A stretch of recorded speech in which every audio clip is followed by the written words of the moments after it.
જગતના લોકો એને પ્રાર્થના કહે છે. બાળક કહે, મેં સાંભળ્યું છે કે પૃથ્વી પર ખરાબ લોકો પણ હોય છે. આવા ખરાબ લોકોથી મારું રક્ષણ કોણ કરશે? પ્રભુ બોલ્યા, તારો દેવદૂત પોતાના જીવના જોખમે પણ તારું રક્ષણ કરશે. ઢીલા અવાજે બાળક કહે, પણ પ્રભુ, હું તમને હવે નહીં જોઈ શકું તો હું ઉદાસ રહીશ. પ્રભુ બોલ્યા, હે બેટા, ધરતી પરનો તારો દેવદૂત તને મારી ઘણી બધી વાતો કહેશે. તને મારા સુધી પહોંચાડવાનો રસ્તો પણ આ જ દેવદૂત બતાવશે.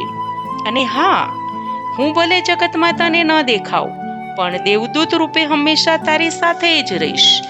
પ્રભુના આ વાક્ય સાથે સ્વર્ગમાં અદ્ભુત શાંતિ છવાઈ ગઈ.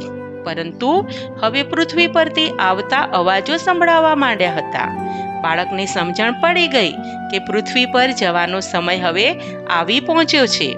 બાળક પ્રભુ પાસે જઈને પ્રભુને મન ભરીને જોઈને સન્માનથી પગે પડ્યો. અને પછી બાળક બોલ્યો, હે પ્રભુ, છેલ્લો સવાલ છે કે હું મારા દેવદૂતનું નામ પણ નથી જાણતો. એનું નામ કહો. પ્રભુ બાળકના માથે હાથ મૂકીને હસતા હસતા બોલ્યા, હે બેટા, તારે એના નામ સાથે કાંઈ જ લેવા દેવા નહીં રહે. છતાં તે પૂછ્યું છે તો કહું છું કે એ દેવદૂતને માં કહેજે, માં. તારા એ દેવદૂતનું નામ છે માં. નમસ્કાર. નમો નમઃ.